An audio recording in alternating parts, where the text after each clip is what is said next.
Mr. Speaker, the short answer to Mr. Neil Parekh's question is economics, trade, investment, energy. The United States remains a critical partner for Singapore and for ASEAN. The United States' presence in our region, in fact, has underpinned peace, stability, and prosperity in Southeast Asia for many decades. The United States is, by a significant margin, the largest foreign investor in ASEAN. And the United States is also ASEAN's second largest trading partner.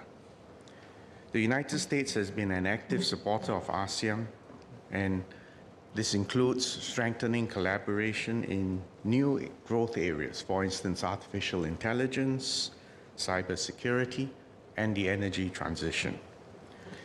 The omnidirectional engagement on the part of ASEAN towards the United States, to China, to the EU, to India, to Australia, and indeed all the middle powers and our emerging links with Africa and South America is an essential aspect of ASEAN's vision for an open, inclusive, and rules-based regional architecture in our region.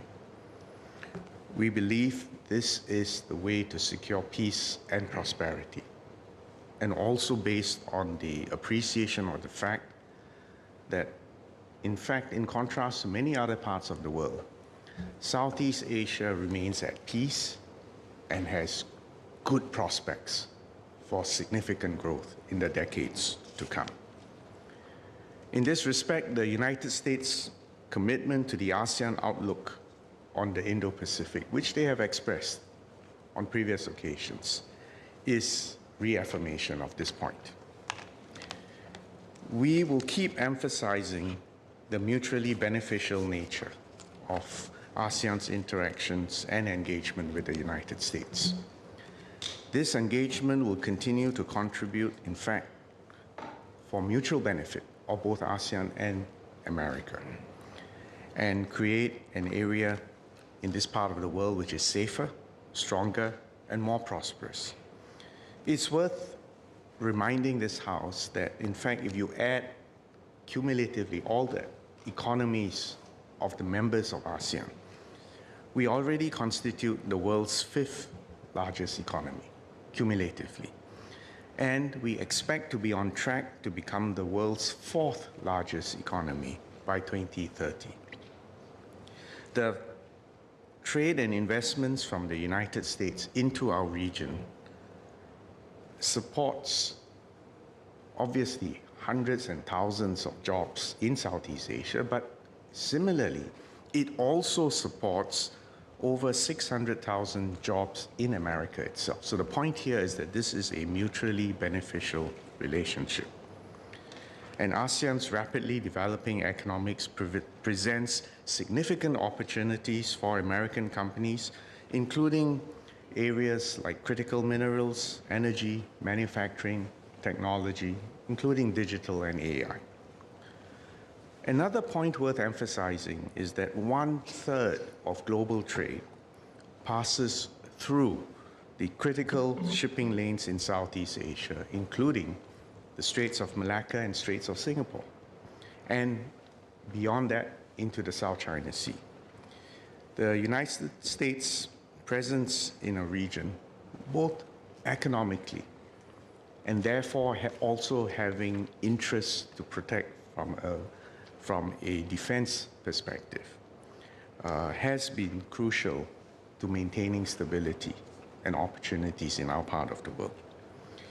And of course, from an ASEAN perspective, the primacy of UNCLOS, the United Nations Convention on the Law of the Sea, which sets out maritime entitlements and also avenues for peaceful resolution of dispute, and sets out as a right freedom of navigation and overflight, is crucial for ASEAN. both from a stability point of view as well as economic prospects for the future. So, Mr. Speaker, we will continue to work with our partners in ASEAN to continue to seek opportunities for high-level engagement with the new US administration on this basis. Thank you. Mr. Neil Parak.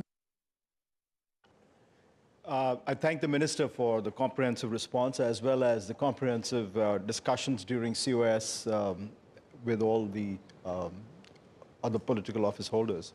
My question is related to Ukraine, and does the Minister envisage a role for ASEAN or Singapore in the peace negotiations that hopefully will get underway very soon, similar to the way we made an effort to bring the US and North Korea together a few years ago? Minister Balakrishnan.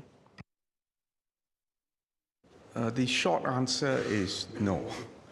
There are far more proximate partners and stakeholders in the dispute, in the conflict between Ukraine and Russia than Southeast Asia. So the short answer is no. Having said that, let me give a Southeast Asian perspective. If you look at the votes of the 10 ASEAN member states, you will find that all of us, in our votes and in our explanation of votes at the UN, have emphasized the importance of the UN Charter and the principles of sovereign equality, political independence, and the territorial integrity. ASEAN, perhaps also because of our past experience in the Cold War, has absolutely no intention of allowing ourselves to be a future arena for proxy wars. And we will certainly have no intention to allow ourselves to be caught in the strategic contestations between superpowers in the future. So bear in mind ASEAN's history, bear in mind ASEAN's prospects for the future, bear in mind our adherence to international law and the UN Charter, and just as importantly, bear in mind our prospects for the future. And that's why I began my answer to you just now, that the short answer, and I may add, I had an introductory telephone conversation with the Secretary of State, Mr. Marco Rubio, last night, and both of us emphasized economics. So trade, investments, energy.